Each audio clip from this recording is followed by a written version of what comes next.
सागरी में स्वागत, अभिनंदन कि आप लोग इस बरसात में समय निकाल कर आए हैं। जनसुराज को उसकी बात अपनी जनता तक पहुंचाने में मदद करेंगे, उसके लिए भी मैं आपका धन्यवाद कर रहा हूं। जैसा कि आपको पता है कि पिछले करीब 50 दिनों से बिहार बदलाव यात्रा के तौर पर पूरे बिहार में हम लोग जाकर विधानसभा और प्रखंडों के स्तर पर बैठकें कर रहे हैं। ये क्यों किया जा रहा है? ये इसलिए किया जा रहा है कि आज से 2.5 बरस पहले जब मैंने आप ही के जिले पश्चिम चंपारण के भितिहरवा से पैदल चलना शुरू किया, तब करीब 2.5 बरस पैदल चल के हम लोगों ने जनसुराज के विचार, इसकी परिकल्पना, इस प्रयास के बारे में समाज को बताया।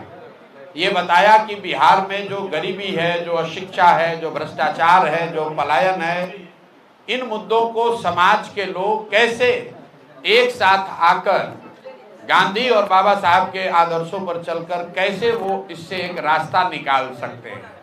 सिर्फ बिहार की समस्याओं को नहीं देखा, उस समस्या से निकलने का एक रास्ता भी समाज को बताने का प्रयास किया गया।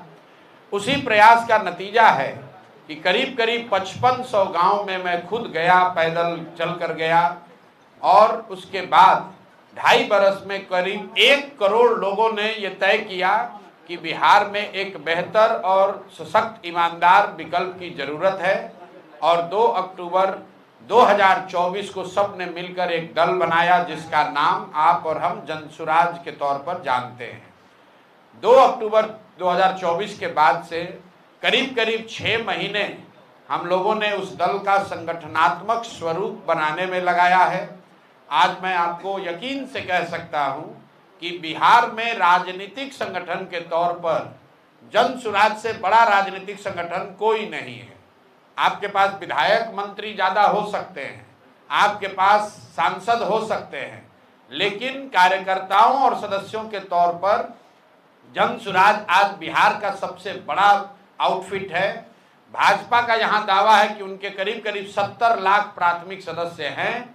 जनसुराज को 1 करोड़ लोगों ने मिलकर बनाया है, और बनाने के बाद हर महीना करीब करीब 3 से 3.5 लाख लोग बजाबता 10 रुपया पैसा देकर हर महीना जनसुराज की प्राथमिक सदस्यता लेते हैं। तो पिछले महीने तक करीब करीब 1.25 करोड़ बिहार के लोग जनसुराज से सीधे तौर पर जुड़े हुए हैं। दूसरी बात, जनसुराज पिछले 30-35 साल में पहला ऐसा दल होने जा रहा है जिसने घोषणा की है कि बिहार को में व्यवस्था परिवर्तन के लिए किसी भी तरह का किसी नेता, किसी दल से गठबंधन नहीं, सिर्फ और सिर्फ बिहार की जनता से गठबंधन। एक ही एजेंडा है, बिहार से पलायन बंद होना चाहिए, बिहार में शिक्षा रोजगार होना चाहिए। ये दल किसी जाति का नहीं है, किसी व्यक्ति का नहीं है, किसी परिवार का नहीं है। आपको ये दिख सकता है कि आज प्रशांत किशोर इसके अगुवा के तौर पर देख रहे हैं, लेकिन मैं आपके सामने दावे के साथ कह रहा हूं कि आप कुछ वर्षों में वो दौर भी देखेंगे जब प्रशांत किशोर से भी काबिल लड़के इसी बिहार के मिट्टी से निकलेंगे, और वो प्रशांत किशोर से ज़्यादा नाम, प्रतिष्ठा, इज्जत और जनता का समर्थन जनसुराज के प्लेटफॉर्म के जरिए हासिल करेंगे। यही जनसुराज का उद्देश्य है। बिहार में व्यवस्था परिवर्तन हो, लेकिन वो परिवर्तन किसी परिवार के द्वारा नहीं, किसी जाति, किसी व्यक्ति विशेष के द्वारा नहीं, बिहार के हर उस व्यक्ति के सामूहिक प्रयास से हो जो बिहार में एक नई राजनीतिक व्यवस्था चाहता है, जो ये चाहता है कि आने वाली पीढ़ियों को कोई बिहारी कह के गाली न दे। हम लोग, आपने देखा होगा पिछले 2.5 बरस में मैंने बिहार में एक चीज प्रस्थापित करने की कोशिश की है कि किसी दल का, किसी व्यक्ति का, किसी नेता का नारा नहीं लगाना है। ये बात बहुत लोगों को समझ में नहीं आती है कि मैं जय बिहार, जय जय बिहार क्यों कहलवाता हूँ। वो इसलिए कि बिहारी शब्द ही गाली बन गया है। बिहारी कहे जाना अपने आप में शर्म की बात हो गई है। तो ये हम लोग का संकल्प है, और हर बिहारी का ये संकल्प होना चाहिए कि जब तक बिहारी कहे जाना गौरव की बात न हो, तब तक बिहार को इस दुर्दशा में पहुंचाने वाले नेताओं का, दल का कभी हम लोग नारा नहीं लगाएंगे। उसमें प्रशांत किशोर भी शामिल है। अगर हम भी पहले सजग हुए होते, हमने भी पहले प्रयास किया होता तो शायद बिहार की ये दुर्गति नहीं होती। इसीलिए किसी व्यक्ति, किसी दल का नारा नहीं, सिर्फ और सिर्फ अपनी धरती, अपने इस मातृभूमि का नारा लगाते हैं हम लोग। जय बिहार, जय जय बिहार। अब आपके जो सवाल हैं वो आप सवाल कर सकते हैं। बहुत बहुत धन्यवाद। सर, महागठबंधन अभी बिहार में सत्ता में नहीं है, लेकिन कल रोजगार मेला का आयोजन किया है पूरे बापू सभागार में। सर, किस नजरिए से आप देख रहे हैं इस चुनाव पे? बेरोजगार युवा उधर आकर्षित होते हैं या फिर नहीं? मेरे भाई, आकर्षित होना नहीं होना वो बिहार के युवाओं पर छोड़ दीजिए। बिहार का युवा इतना मूर्ख नहीं है जितना कि राजनीतिक दल और आप जैसे कुछ पत्रकार समझते हैं। बिहार का युवा इतना मूर्ख नहीं है। जिस महागठबंधन की आप बात कर रहे हैं, कांग्रेस का बिहार में करीब 40-45 साल शासन रहा। देश का सबसे गरीब और पिछड़ा राज्य बिहार कांग्रेस के राज में बना। जिस महागठबंधन की आप बात कर रहे हैं उसका नेतृत्व लालू जी और तेजस्वी यादव कर रहे हैं।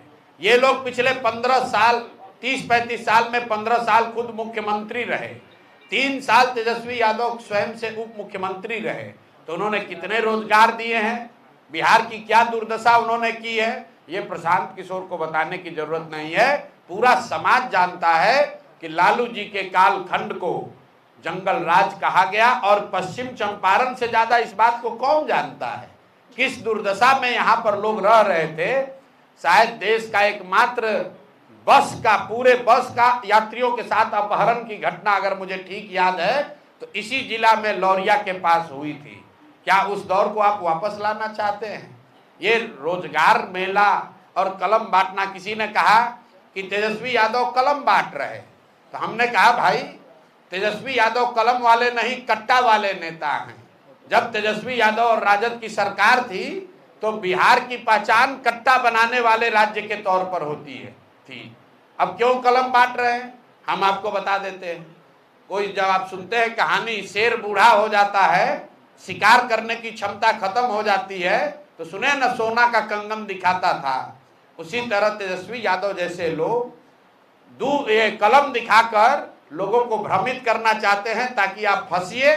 जिस दिन आपको फंसाकर सत्ता में आया तो अब उसका कैरेक्टर, चरित्र नहीं बदला है, फिर आकर आपको खाएगा ही खाएगा, फिर यहाँ आकर रंगदारी, अपहरण, भ्रष्टाचार ही करेगा, और जनता उसमें फंसने वाली नहीं है। सर, मेरा 2 सवाल है। जी, बहुत उसका बिल्कुल स्वागत करते हैं, आ रहे हैं, उस पर आ रहे हैं। वृद्धा पेंशन बढ़ के 1100 हुआ है, इसका स्वागत करते हैं। लेकिन आपको ये समझने की बात है कि 20 बरस से नीतीश कुमार मुख्यमंत्री हैं, उन्होंने 400 के पेंशन को कभी बढ़ाकर 410 रुपया नहीं किया। लेकिन 3 बरस ये जन सुराज का प्रयास है। प्रशांत किशोर की ताकत नहीं है, लोगों की ताकत है। जब ये दिखा जन सत्ता के सत्ताधारियों को कि एक नया विकल्प आ रहा है जो ये बात कर रहा है कि 400 रुपया तो भीख से भी बदतर है, आज के जमाने में भीख से भी बदतर है, और जन सुराज की अगर व्यवस्था बनेगी तो 2000 रुपया किया जाएगा। उसके बाद राजद ने घोषणा की कि हम लोग आएंगे तो 1500 करेंगे। और नीतीश कुमार और एनडीए की सरकार इतना घबराई है, भाजपाई और जदयू, इन्होंने घबराहट में 1100 किया है। लेकिन ये बहुत अच्छी बात है, श्रेय किसी को मिले, लोगों का फायदा होना चाहिए। हम लोग के लिए सबसे बड़ी बात क्या है, बिना कोई एक चुनाव लड़े हुए बिहार के लाखों लोगों का पेंशन अगर हम लोग बढ़वा के 400 से 1100 कर दिए, यही तो राजनीति है। हम लोग रोज बताते हैं कि हमारे लिए राजनीति सिर्फ एमएलए एमपी बनना नहीं है। हम लोग यहाँ पर चुनाव लड़ने जीतने सिर्फ नहीं आए हैं। चुनाव राजनीति का एक छोटा पहलू है। राजनीति समाज की आवाज बनना भी है। राजनीति जो समाज में दबा कुचला है उसके हाथ पकड़ना भी है। राजनीति उन व्यक्तियों की मदद करना भी है जिनको समाज ने पीछे छोड़ दिया है। तो प्रशांत किशोर को एमएलए नहीं बनने की जरूरत है, और यही बात तो हम लोग गांव-गांव बता रहे हैं कि बिहार का सुधार जन सुराज के आने से नहीं होगा। बिहार का सुधार उस दिन होगा जिस दिन बिहार के लोगों की राजनीतिक बंधुआ मजदूरी खत्म होगी, जहां लालू के डर से मोदी, अब मोदी के डर से लालू को आपको वोट देना पड़ता है। जिस दिन वो बंधुआ मजदूरी खत्म हुई कि बिहार में सुधार होगा ही होगा। हमने मन से कहा, आपको भी कह देते हैं, जन सुराज आ जाएगा तो कोई गारंटी नहीं है कि जन सुराज का सब आदमी अच्छा ही होगा। अगर जन सुराज का आदमी भी आता है, उसके भी मन में ये डर होना चाहिए कि अगर हम जनता का काम नहीं करेंगे, जनता हमको हटा देगी, तभी बिहार की तरक्की होगी। हमने आगे बढ़कर कहा कि अगर जन सुराज से भी किसी गलत व्यक्ति को टिकट मिल जाए, उसको भी आप लोग वोट मत दीजिए। हर हालत में बिहार में अच्छे आदमी जीतने चाहिए, अच्छे नेता जीतना चाहिए। जन सुराज जीते या न जीते, जिस दल से भी अच्छा आदमी खड़ा है उसकी आप लोग मदद कीजिए, उसको जिताइए। जन सुराज से अगर अच्छा कैंडिडेट नहीं है तो उसको भी हराइए। ये ताकत सिर्फ जन सुराज की है। हम ही लोग ये बात कह रहे हैं कि अगर जन सुराज का कैंडिडेट अच्छा नहीं है, उससे बढ़िया कोई आदमी खड़ा है, आप लोग उसको वोट दीजिए। हर हालत में बिहार जीतना चाहिए। जन सुराज जीते या न जीते, बिहार जीतना चाहिए। और बिहार तब जीतेगा जब आप और हम अच्छे प्रतिनिधियों का चुनाव करेंगे। सर, चंपारण मेरा समय रिपु मिश्रा सवाल का जवाब चाहता हूँ, अनुमति है सर? क्या? मैं चंपारण मेरा से रिपु कुमार मिश्रा 2 सवाल का जवाब चाहता हूँ। आप कहते हैं तेजस्वी यादव 9वीं फेल हैं, उनको मुख्यमंत्री बनने की काबिलियत उनमें नहीं है। दूसरी बात मैंने नहीं कही, ये आपका शब्द है। कुछ बुद्धिजीवियों से मेरी बात हुई, उन्होंने कहा कि विधानसभा में विधि का निर्माण होता है, वहाँ किसी IAS, IPS, किसी कलाकार, इंजीनियर, यूट्यूबर्स की जरूरत नहीं है, वहाँ विधि ग्रेजुएट लोगों की जरूरत है। बेहतर विधि का निर्माण होना चाहिए। देखिए ऐसा है, आप तो पहले इस बात को समझ ही नहीं रहे हैं कि 9वां पास होने और नहीं होने की बात क्यों कही जा रही है। मैं रोज कहता हूँ कि फॉर्मल एजुकेशन और डिग्री से आदमी बुद्धिमान नहीं होता है। बहुत पढ़ा लिखा व्यक्ति भी बेवकूफ़ हो सकता है और बहुत कम पढ़े लिखे व्यक्ति भी समझदार हो सकते हैं। हम लोग गांव देहात में सुनते हैं, हम लोग कहते हैं हमारी दादी पढ़ी लिखी नहीं थी लेकिन बहुत समझदार थी। हम लोग ये भी कहते हैं, सुनते हैं कि हमारा लड़का बहुत पढ़ा लिखा है लेकिन उसकी समझदारी अभी नहीं डेवलप हुई है। फिर हम तेजस्वी यादव की बात क्यों कहते हैं 9वीं फेल की? वो इसलिए कहते हैं कि आप ये समझिए कि कई बार परिस्थितिवश, आर्थिक सामाजिक स्थिति की वजह से आपको या आपके पूर्वजों को पढ़ने का अवसर नहीं मिला। ये संभव है कि आपको पढ़ने का अवसर नहीं मिला, इसलिए आप फॉर्मल एजुकेशन नहीं कर पाए। लेकिन आप जब मुख्यमंत्री के लड़के हैं, माँ बाप दोनों मुख्यमंत्री हैं, आपका एडमिशन किसी बैरिया और लौरिया के सरकारी स्कूल में नहीं, दिल्ली के RK पुरम में पैसा देकर लालू जी ने अपने बच्चे का एडमिशन कराया और वहां से आप 9वीं पास नहीं कर सके, तो ये दिखाता है कि आप विद्यार्थी के तौर पर कितने सजग थे। कुछ लोगों का ये कहना है, तेजस्वी जी ने ये कहा कि भाई हम तो क्रिकेट खेलते थे, तो चलिए उन्हीं की बात मान लीजिए। हालांकि लालू जी ने खुद कहा, लोकसभा में कहा, जाकर देख लीजिए कि हम तो सोचते थे कि हमारा लड़का क्रिकेट खेलता है, वो तो तौली लेके दौड़ रहा है, पानी लेके दौड़ रहा है। लेकिन तेजस्वी जी की बात मानिए कि वो बहुत बड़े क्रिकेटर थे। तो भाई क्रिकेट खेलना भी आपने 20 बरस पहले छोड़ दिया, उसके बाद पढ़ाई क्यों नहीं की? आप और हम गांव में जाते हैं, हमको महिलाएं आपको भी मिली होंगी, मैं पूछता हूं दीदी कितना पढ़े हैं, तो महिला बताती है कि हमने ग्रेजुएट किया है। मैं अगर आप पूछिएगा कि ग्रेजुएशन कैसे किए, तो बताएगी कि भैया ऐसा है ना, हमारे बाबूजी खाली 8वें तक पढ़ाए, क्योंकि हमारे गांव में माध्यमिक विद्यालय नहीं था, लेकिन शादी होने के बाद मेरे पति ने मुझे पढ़ाया, फिर मैंने मैट्रिक किया, लेकिन फिर बाल बच्चा हो गया ना, तो हमारा पढ़ाई छूट गया। फिर 10 बरस जब बाल बच्चा बड़ा हुआ तो करस्पॉन्डेंस में भैया हमने नाम लिखाया, क्योंकि हमारे मन में था कि हमको ग्रेजुएट करना है। ये क्या दिखाता है? ये उस महिला का शिक्षा के प्रति सम्मान दिखाता है। ये दिखाता है कि वो जानती है कि बिना सरस्वती के कृपा के जीवन में कुछ हासिल नहीं हो सकता है। और जब आप 9वीं फेल है, बाप और माँ आपके मुख्यमंत्री हैं और आपने जीवन में पढ़ने का प्रयास नहीं किया, ये दिखाता है कि शिक्षा के प्रति आपकी सोच क्या है, आपका नजरिया क्या है। और वो बिहार के जैसे राज्य के लिए घातक है, क्योंकि बिहार का अगर तरक्की होना है, अगर बिहार को इसका गौरवशाली इतिहास वापस आना है, तो ध्यान रखिए, बिहार कभी सीमेंट फैक्ट्री बनाने का केंद्र नहीं बन सकता है, बिहार छड़ बनाकर ज्ञान की भूमि नहीं बन सकता है। बिहार का गौरवशाली इतिहास तभी वापस आएगा जब फिर से यहाँ इसको ज्ञान की भूमि बनाई जाएगी। यहाँ बुद्ध को ज्ञान मिला, यहाँ राम जी आए पढ़ने, यहाँ से जैन धर्म की शुरुआत हुई, यहीं पर चाणक्य और चंद्रगुप्त हुए। ये सब ज्ञान के द्योतक हैं। यहाँ हम लोग नालंदा विश्वविद्यालय की बात करते हैं, हम लोग विक्रमशिला की बात करते हैं। हम लोग ये नहीं कहते हैं कि हम लोग का बिहार का बहुत गौरव था, यहाँ सीमेंट बनाने का फैक्ट्री था। सीमेंट और चीनी का फैक्ट्री भी लगेगा, लेकिन बिहार का असली गौरव तब हासिल होगा जब बिहार को फिर से ज्ञान की भूमि बनाई जाएगी। हर गांव में देश का सबसे अच्छा विद्यालय बने, यहाँ पर देश के सबसे अच्छे यूनिवर्सिटी बने, मेडिकल कॉलेज बने, इंजीनियरिंग कॉलेज बने। ये हम लोग का सपना है। इसलिए हम लोग कहते हैं कि कोई 9वीं फेल आदमी जिसका शिक्षा के प्रति कोई नजरिया नहीं है, कोई सम्मान नहीं है, वो बिहार का भला नहीं कर सकता है। प्रधानमंत्री मोदी जी का आगमन हुआ था, राजनीतिक सभाएं शुरू हो गई है जी, सभा के दिन स्कूल को बंद कर दिया जा रहा है, इसको लेकर अब मेरे भाई आपने प्रश्न में ही बता दिया कि जिस दिन आप सभा करने आए हैं उस दिन बच्चों को आप उनका क्लास बंद करा रहे हैं। देखिए, मैं अभी कुछ दिनों से बता रहा हूं, जितने आप लोग पढ़े लिखे समझदार लोग हैं बिहार में, आप जरा देखिए कि मोदी जी देश के प्रधानमंत्री हैं, वो गुजरात के भी प्रधानमंत्री हैं और वो बिहार के भी प्रधानमंत्री हैं। आप लोग से मेरा आग्रह है कि आप मोदी जी का भाषण गुजरात में सुनिए।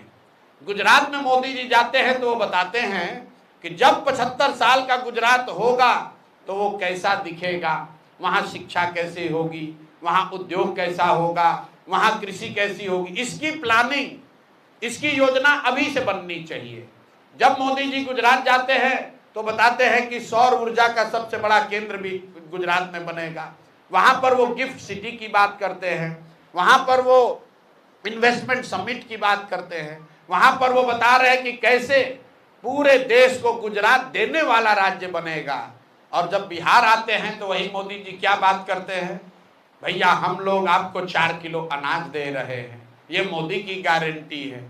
उन्होंने बताया हम एक नया ट्रेन चालू कर रहे हैं ताकि श्रमिक परिवार के बच्चे यहाँ से गुजरात आराम से जा सकें। ये देखिए कितना बड़ा आपके हमारे मुंह पर चमाटा है। और आप लोग भी लिख रहे हैं कि मोदी जी की नई सौगात, नया वंदे भारत ट्रेन खुलेगा, ट्रेन में 2 नई बोगी लगाई जाएगी। अरे बाप रे, मतलब आप समझिए मोदी जी आपके मुंह पर कह रहे हैं कि तुम्हारे बच्चे कभी बिहार में फैक्ट्री नौकरी रोजगार नहीं करेंगे, वो जीवन भर यहाँ से ट्रेन में जानवरों की तरह बैठकर गुजरात जाएंगे नौकरी करने। तो गुजरात का आदमी बनेगा फैक्ट्री का मालिक और बिहार का बच्चे बनेंगे फैक्ट्री में मजदूर, और मजदूरी करने के लिए आपको ट्रेन और बस दिया जाएगा और आप और हम उस पर ताली बजा रहे हैं। मोदी जी का भाषण सुनिए। उन्होंने कहा रेल मंत्री ने बहुत बड़ी घोषणा की है। आप सोचिएगा क्या घोषणा हो रहा है। तो मोदी जी ने कहा कि अब से अनारक्षित अनरिजर्व 2 बोगी एक्स्ट्रा लगेगा ट्रेन में, और उसका सबसे ज्यादा लाभ बिहार के लोगों को होगा, क्योंकि बिहार का आदमी अंतिम समय में भी लटक कर चला जाएगा। ये मोदी जी के शब्द है। आप बताइए हम लोग का औकात क्या है।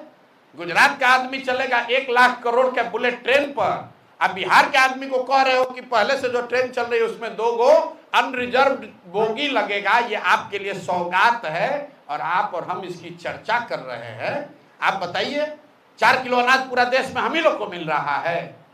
भाई 80 करोड़ लोगों को 5 किलो अनाज देने की योजना चल रही है, लेकिन मोदी जी का भाषण हमको आप सुनाइए। मैं चुनौती दे रहा हूं, कभी गुजरात में मोदी जी ने अगर ये कहा हो कि तुमको 5 किलो अनाज दे रहे हैं इसलिए वोट दो, लेकिन बिहार में आकर मोदी जी कहते हैं कि आपको 5 किलो अनाज मिल रहा है। बिहार में आते कहते हैं कुर्मी मेरा परिवार है, कुशवाहा मेरा परिवार है, यादव मेरा परिवार है, पंडित मेरा परिवार है। कौन जातिवाद फैला रहा है। आप कह रहे हो कि लालू यादव जातिवाद कर रहे हैं, लालू यादव अकेले कर रहे हैं। आप भी तो आकर आप जाके देखिए काराकाट में मोदी जी का भाषण क्या बता रहे। हमने डाला है फेसबुक पर कि मेरा पासवान समाज है, मेरा तेली समाज है, मेरा कुशवाहा समाज है, मेरा पंडित समाज मेरा परिवार है। अरे वाह, यही प्रधानमंत्री का काम है कि आप आकर यहाँ जातियों को बता रहे हैं कि कौन आपका परिवार है, कौन आपका रिश्तेदार है। अरे भाई बिहार ये भी तो बताओ कि बिहार के लोगों को उन अपने बच्चों को पढ़ाने की सुविधा कब मिलेगी। कुछ बीजेपी का समर्थक कहता है कि शिक्षा राज्य की जिम्मेवारी है। अगर शिक्षा राज्य की जिम्मेवारी है तो मोदी जी गुजरात में जाकर क्यों ये बात कह रहे हैं कि कैसे हम लोग 5G इनेबल्ड स्कूल बना रहे हैं। गुजरात में जाकर क्यों बात कह रहे हैं कि 1 लाख वहां शिक्षक और विद्यार्थी अब ऑनलाइन अपना अटेंडेंस जमा करा रहे हैं। वहां के लिए भी तो शिक्षा राज्य सरकार की बात है। तो ये गलती मोदी जी की नहीं है, ये गलती चंपारण के लोगों की है, बिहार के लोगों की है, आपकी और हमारी है। हम लोगों ने अपना भाव इतना गिरा लिया है कि कोई नेता आता है कहता है 4 किलो अनाज दे रहे हैं, हम लोग उसी पर वोट दिए जा रहे हैं। इसीलिए ये दुर्दशा है। मोदी जी जहां आए मोतिहारी में, उन्होंने बताया कि चीनी मिल कब चालू होगा, उन्होंने बताया कि चंपारण की दशा कब सुधरेगी, कुछ नहीं। उन्होंने बताया कि चंपारण में नदियों का कटाव का मामला कब ठीक होगा। पश्चिमी चंपारण में सबसे ज्यादा विषय है नदियों का कटाव का। गंडक के वजह से कितने गांव, कितने पंचायत डूबे हुए हैं, हर साल डूबते हैं। बाढ़ आता है, नदियां गांव का गांव बहा कर लेकर चली जाती हैं। आप चलिए, लोग कहता है यहाँ जात का राजनीति होता है। आप चलिए हमारे साथ जोगापट्टी, आप चलिए चौमुखा, यहाँ का सबसे बड़ा गांव है, आप में से कुछ लोग जानते होंगे। 20,000 से ज्यादा यादव समाज के लोग वहां रहते हैं। और आज पिछले 2 दशकों से नदियों के कटाव, गंडक के कटाव की वजह से चौमुखा के लोग सड़कों के किनारे रह रहे हैं। उनको पूछने आज तक कोई नहीं आया, ना कोई यादव आया, ना कोई कुशवाहा आया, ना कोई ब्राह्मण आया, ना कोई भाजपा आया, ना राजद आया। मेरे भाई, जात की राजनीति नेता नहीं कर रहा है। जात में आप और हम उलझे हैं, नेता तो अपनी राजनीति कर रहा है, अपने बच्चों की राजनीति कर रहा है। इसीलिए जन सुराज कह रहा है कि मेरे भाई एक बार अपने बच्चों की चिंता करो, नहीं करोगे तो इन्हीं दलों के लड़ाई में लड़के मर जाओगे। तुम्हारे बच्चों को भी मजदूरी करनी पड़ेगी, बिहार को का सुधार नहीं होगा। यही बात हम लोग सबको बता रहे हैं। दूसरी पार्टियों के द्वारा जातीय समीकरण को साधने के लिए गठबंधन किया जाता है, तो क्या भविष्य में जन सुराज भी गठबंधन कर सकते हैं? एक बार पहले ही बोल दिए, जब हम लोग का गठबंधन बिहार के लोगों से है, बिहार के गरीबों से है, बिहार में बदलाव चाहने वालों से है। बिहार में 60% से ज्यादा लोग बदलाव चाहते हैं, वो किसी जाति के हों, किसी धर्म के हों, किसी दल के हों, किसी क्षेत्र के रहने वाले हों। तो आप बताइए कि 60% से ज्यादा किसकी आबादी है। तो हम लोग का जब गठबंधन हो गया 60% उन लोगों से जो कि बिहार में बदलाव चाहता है, तो हम 60% छोड़कर किसी जाति विशेष से क्यों गठबंधन करेंगे? सर युवाओं को पार्टी में मतलब सर युवा लोगों को जब टिकट का बात आता है तो किसी भी पार्टी में 5% युवा को भी टिकट नहीं मिल पाता है। जबकि क्रांति का बात होता है, जन सैलाब का बात होता है, रैली का बात होता है, तो युवाओं को खड़ा करा दिया जाता है। इस बार 2025 में जन सुराज पार्टी से कितने % युवाओं को सर टिकट? कोई युवा का रिजर्वेशन नहीं है। बिहार में जन सुराज से काबिल लोगों को, सही लोगों को टिकट मिलेगा। वो आदमी युवा हो या बुजुर्ग हो, महिला हो या पुरुष हो, हम लोग काबिल लोगों को आगे बढ़ाना चाहते हैं। और मैं ऐसा समझता हूं कि युवाओं को यहाँ टिकट पाने के लिए रिजर्वेशन की जरूरत नहीं है। सिर्फ इस बात की जरूरत है कि पैसे और जाति के आधार पर उनके पिताजी क्या करते हैं, इस आधार पर उनके साथ डिस्क्रिमिनेशन न हो। क्योंकि बिहार में पिछले 30 वर्ष में सिर्फ और सिर्फ 1250 परिवार के लोग ही MP विधायक बने हैं। इस बात को याद रखिए। सभी दलों में 30 वर्ष में जो भी विधायक बना, मंत्री बना, सांसद बना, वो सिर्फ 1250 परिवार के लोग ही बने हैं। हम लोग को लगता है कि खाली लालू जी का एक परिवारवाद है, ऐसी बात नहीं है। हर जगह परिवारवाद है। हर क्षेत्र में 4-5 परिवार हैं, वही घूम फिर के राजनीति करते हैं, उन्हीं के बच्चे सांसद विधायक बनते हैं। उसी को तोड़ने के अभियान का नाम है जन सुराज। क्योंकि यहाँ पर आपके बाबूजी विधायक हैं कि नहीं, इसका कोई चिंता नहीं है। आपके पास पैसा कितना है, इसकी चिंता नहीं है। लेकिन अगर बिहार को सुधारने का जज्बा है, काबिलियत है, तो आपको जन सुराज में जगह मिलेगी और जन सुराज आपकी मदद भी करेगा। इसीलिए आप देख रहे हैं कि इतनी बड़ी संख्या में लोग जन सुराज से जुड़ रहे हैं। काबिलियत की क्या परिभाषा है? जन सुराज से इतनी बड़ी संख्या में लोग जुड़ रहे हैं, वो टिकट की अपेक्षाएं में जुड़ रहे हैं जी। तो अभी तक जन सुराज जो है टिकट का कोई क्लियरेंस नहीं किया है और इतनी बड़ी संख्या में लोग जुड़ते जा रहे हैं, क्या आपको नहीं लगता है कि आगे चल के ये मतभेद पैदा कर सकते हैं? क्या मतभेद पैदा होगा? मान लीजिए कि बिहार देश में सिविल सर्विसेज का एग्जाम होता है, तो जो लोग कलेक्टर बनना चाहते हैं, जो एसपी बनना चाहता है, आईपीएस आईएएस बनना चाहता है, लाखों बच्चे देश के हैं जो तैयारी करते हैं, फॉर्म भरते हैं। उसमें जो सबसे काबिल व्यक्ति होता है वो आईएएस आईपीएस बनता है, जो काबिल नहीं होता है वो उसके नीचे का ट्राई करता है। आपसे यूपीएससी नहीं क्लियर होगा तो आप बीपीएससी ट्राई कीजिएगा, बीपीएससी नहीं क्लियर होगा तो कोई क्लर्कियल एग्जाम दीजिएगा, उससे भी नहीं होगा तो टीचर वाला में जाकर एग्जाम दीजिएगा। तो भाई सबको प्रयास करने का अवसर है, यही तो लोकतंत्र है। जो उसमें सबसे काबिल होगा वो 243 लोग विधायक लड़ेंगे, जो बच जाएंगे कल वो 1200 लोग जिला परिषद लड़ेंगे, उससे भी लोग बच जाएंगे तो 8500 मुखिया और 8500 सरपंच लड़ेंगे, उससे भी नीचे के लोग होंगे वो वार्ड सदस्य लड़ेंगे। हमने कहा है कि बिहार सिर्फ विधायक बदलने से नहीं सुधरेगा, मुख्यमंत्री मंत्री बदलने से नहीं सुधरेगा। बिहार तब सुधरेगा जब 5-7 हजार अच्छे लोग मुखिया बनेंगे, जब 20-25-50 हजार लोग अच्छे लोग वार्ड सदस्य बनेंगे। तो जन सुराज में सबकी जगह है। कोशिश होगी कि जिसमें भी जो क्षमता है उसकी क्षमता के अनुसार और समाज में स्वीकार्यता के हिसाब से उसको वो मौका दिया जाए ताकि वो आगे बढ़कर समाज में कुछ कर सके। राजनीति में काबिलियत की क्या परिभाषा है? राजनीति में काबिलियत की क्या परिभाषा है? काबिलियत का परिभाषा यह है जिसके साथ जनता खड़ी है वो काबिल है। सर, माई बहन योजना का फॉर्म भरवाया जा रहा है महिलाओं से। माई बहन योजना का फॉर्म जो है महिलाओं से भरवाया जा रहा है। अच्छी बात है। तो जो महिला फार्म भर रही हैं उसको आप लोग भी बताइए कि माई बहन योजना लागू करने वाले दल जो हैं, पहले हैं तेजस्वी यादव। तो तेजस्वी यादव को तो ज़्यादा कुछ समझ है नहीं, आप लोग जरा उनके लिए गणना करके बता दीजिए कि बिहार में 6 करोड़ महिलाएं रहती हैं। अगर उसमें 1-1.5 करोड़ जो नाबालिग महिला है, बच्ची है, उसको अगर हटा भी दें, 4.5 करोड़ 5 करोड़ महिलाओं को अगर आप 2,500 रुपया हर महीना देंगे तो साल में 1,50,000 करोड़ से ज़्यादा पैसा लगेगा। बिहार सरकार का ही बजट ही नहीं है। तो भैया जो बजटे नहीं है तो कैसे, मतलब आपके जेब में है 100 रुपया और आप कह रहे हैं कि हम 200 रुपया का सामान खरीदेंगे, तो दुकान वाला क्या कहेगा? 2 थप्पड़ मार के भगा देगा कि भैया जब पैसा होगा तब आना। लेकिन एक गंभीर बात समझिए, कांग्रेस वाले भी इसमें शामिल हैं। तो हमने एक चुनौती दी है देश में अपने आप को बहुत बड़े अर्थशास्त्री समझने वाले और हैं भी, पी चिदम्बरम जी को, कांग्रेस को पी चिदम्बरम को बिहार में लाना चाहिए और चिदम्बरम जी आकर बिहार के लोगों को ये समझा दें कि कैसे बिहार के बजट से, बिहार के संसाधन से बिहार में सभी महिलाओं को 2,500 रुपया महीना दिया जा सकता है। अगर पी चिदम्बरम इस बात को समझा देंगे तो मैं इसको सहर्ष स्वीकार कर लूंगा और माई बहन योजना का समर्थन भी करूंगा।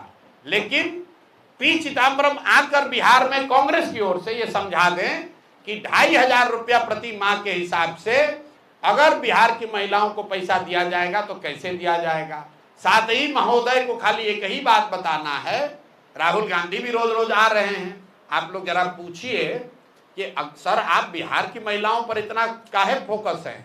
कर्नाटक में आपकी सरकार है, तेलंगाना और हिमाचल में भी कांग्रेस की सरकार है। अगर आप इतना ही ज्ञानी हैं तो कर्नाटक, तेलंगाना और हिमाचल तीनों राज्य बिहार से ज्यादा धनी राज्य हैं, तो वहां पर महिलाओं को 2,500 रुपया आप क्यों नहीं दे रहे हो भाई? ये तो यक्ष प्रश्न है भाई। कर्नाटक में महिलाओं को 2,500 रुपया क्यों नहीं दिया जा रहा है? तेलंगाना में क्यों नहीं दे रहे हो? हिमाचल में क्यों नहीं दे रहे हो? बिहार में क्यों ये घोषणा कर रहे हो? बिहार में इसलिए कर रहे हो कि वही बात है, बूढ़ा शेर कंदम दिखाकर किसी को जाल में फंसाना चाहता है। क्योंकि बिहार का बजट है 3.25 लाख करोड़, उसमें योजनाओं के लिए उपलब्ध है 1 लाख करोड़ और भाई साहब लोग बता रहे हैं कि 1.5 लाख करोड़ रुपया हर साल महिलाओं को दे देंगे। आपने कांग्रेस का ऐड देखा होगा, विज्ञापन देखे होंगे तो ऑलरेडी उसमें ऑलरेडी उसमें लिखा हुआ है जरूरतमंद महिला। जरा इसको आप लोग ध्यान नहीं दे रहे। ये कांग्रेस के लोग इतने बुर्बक नहीं हैं। 50 साल देश को टोपी पहना के शासन किया है। ऑलरेडी उस विज्ञापन में लिखा है जरूरतमंद महिलाओं को 2500 रुपया दिया जाएगा। तो पहले आपस में तय कर लो कि सभी महिला को दिया जाएगा, जरूरतमंद महिलाओं को दिया जाएगा। और अगर आप कह रहे हो जरूरतमंद, तो कौन है जरूरतमंद और कौन नहीं है जरूरतमंद, ये बता दो भाई। सर एक चीज है कल के यहाँ के स्थानीय सांसद जी ने आप पर एक लंबा लेख लिखा है। कौन? श्री संजय जायसवाल जी। अच्छा। और जिसमें उन्होंने आपको कहा है कि आप राजनीतिक व्यापारी हैं और पहली बार आप पे पर्सनल अटैक करते हुए कहा है कि आप दिन भर अच्छी बात करते हैं और रात को उदय सिंह जी के साथ बैठकर शराब पीते हैं। अरे बाप रे। अब बताइए, मतलब लोग कितने यहाँ बेवकूफ हैं कि अगर मान लीजिए कि किसी व्यक्ति के साथ बैठकर हम शराब पी रहे हैं तो खुद ही बता रहे हैं कि हम लोग सरकार में इतने अक्षम हैं कि जानते हैं लेकिन इनको पकड़ नहीं पा रहे हैं। कितना बेवकूफ है ये नहीं समझ पा रहा हूं मैं। अरे भाई अपना बेवकूफी का मेडल खुद ही अपने सीने पे लगा रहे हो। आप बताइए कि शराबबंदी है और संजय जायसवाल जी को तथाकथित तौर पर यह पता है कि हम शराब पी रहे हैं, तब तो सबसे आसान यही है, हमको पकड़ लो भाई, पकड़ लो, हमको बेनकाब कर दो। अब आ जाइए कि संजय जायसवाल ने लेख क्यों लिखा है। तो क्रिकेट आप लोग देखते हैं, क्रिकेट में जब बैट्समैन घायल हो जाता है तो दौड़ने के लिए, रन लेने के लिए एक रनर बुलाता है। रनर बुलाने का एक नियम है, जो पहले से आउट होके चला जाता है वो बनकर आता है रनर।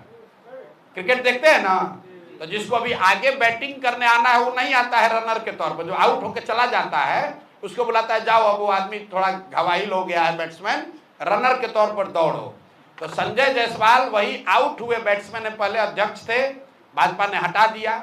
यही हटाया किस लिए था? यही फेसबुक पर लेख लिखने के चक्कर में रोज लिखते थे कि हम जदयू को तोड़ने वाले हैं, तो भाजपा वाला इन्हीं को तोड़ के हटा दिया। अब इनके जो बड़े भाई हैं दिलीप जायसवाल, राजनीतिक तौर पर बड़े भाई, उन पर अभी हुई है गोलाबारी, राजनीतिक गोलाबारी। अब बेचारे आहत होकर गिरे हुए हैं, 15 दिन से उनको जवाब नहीं सूझ रहा है। ये नहीं बता रहे हैं कि सिखों के कॉलेज को किशनगंज में कब्जा किए हो कि नहीं किए हो, इसका जवाब नहीं दिया।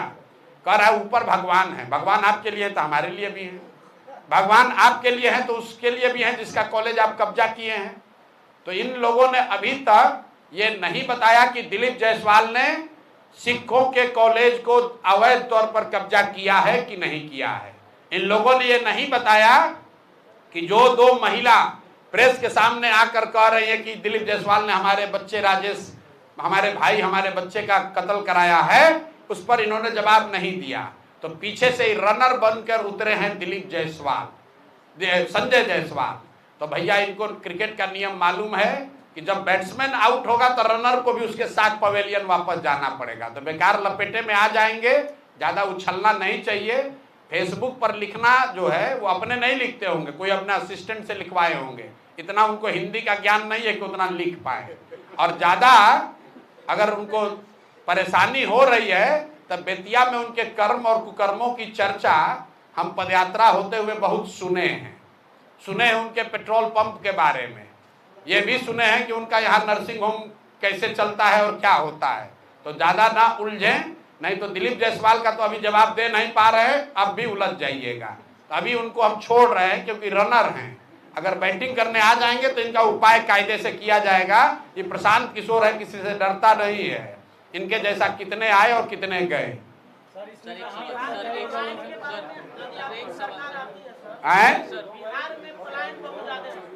चलिए बोलिए। हाँ मुद्दे सुन लीजिए, ये अच्छा सवाल है। मोतिहारी मुंबई बनने वाला है। अब मोदी जी ने घोषणा की तो कैसे किया है, इसके पीछे आधार क्या है, जरा इसको ध्यान से सुनिए। मोतिहारी मुंबई बनेगा तो एम से मोतिहारी, एम से मुंबई। संथाल परगना सूरत बनेगा, एस से संथाल परगना, एस से सूरत। पटना पुणे बनेगा, पी से पटना, पी से पुणे। तो भैया तुकबंदी करने के लिए जो समझ में आया वही बोल दिया। मोतिहारी मुंबई बनेगा, पटना पुणे बनेगा, संथाल परगना सूरत बनेगा, एस से संथाल परगना, एस से सूरत, पी से पटना, पी से। तो किसी ने भाषण लिखने वाला कहा देखिए यही मिलान ठीक है, वरना पटना और पुणे का कोई लेना देना नहीं है। संथाल परगना सूरत से क्यों बनना चाहिए, वो मुंबई क्यों नहीं बनना चाहिए, ये कोई नहीं पूछ रहा है। भाई मोतिहारी मुंबई क्यों बनना चाहिए, दिल्ली जैसा क्यों नहीं बनना चाहिए, क्योटो और वाराणसी जैसा क्यों नहीं बनना चाहिए। तो यही तुकबंदी है। मोदी जी इसी के लिए जाने जाते हैं। तो एम से मोतिहारी, एम से मुंबई। अब जितने लोग हैं वो अब डी से ड्रीम अपना सपना देखते रहे, एस से सपना देखते रहे और मोदी जी को 2-4 बार और जिताते रहे। जैसे चीनी मिल चालू हो गया वैसे मुंबई बनने वाला है मोतिहारी। आप भी और हम भी जाएंगे। अब ये बताइए, मुंबई के किनारे तो सागर है, सब बात तो ठीक है। यही हम भी कल से सोच रहे हैं कि मोदी जी समुद्र भी ले आएंगे क्या मोतिहारी के पास। अरे भाई उन्हीं लोग कहता है मोदी है तो मुमकिन है, तो ये भी संभव है कि मोदी जी समुद्र उठा कर ले आए मोतिहारी के पास और हम लोग वहां पर बीच पर घूमेंगे। बड़ा बढ़िया लगेगा भाई, जल्दी कीजिए, हम लोग भी चाहते हैं। वो हो जाएगा तो हम भी भाजपा का वोटर बन के भाजपा को वोट देंगे। हम भी एगो घर और खरीद के अपना मुंबई